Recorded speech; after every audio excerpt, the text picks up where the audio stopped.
There are different types of water. First, we have mutlaq water, which is pure water. Second is mudaf water, which is mixed water. For example, juice and soda. Mutlaq water has different types. 1 is rainwater.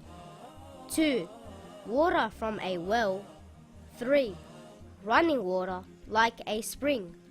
4, water that is still and not running. Still water is divided into 2 types. One is called gur water, which is water that fills a large container of about 400 liters like a pool. Second is qaleel water, which means water that is less than gur water. For example, a bottle of water.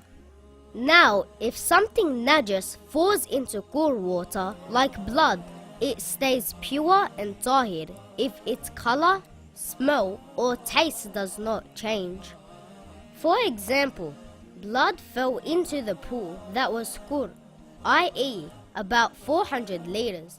Did the color change? Yes, then that part of the pool is najas. The rest is still pure.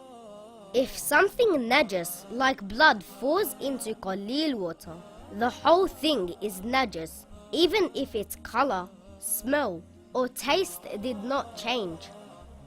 For example, blood fell into this bottle, but the color did not change. The whole bottle is still najas.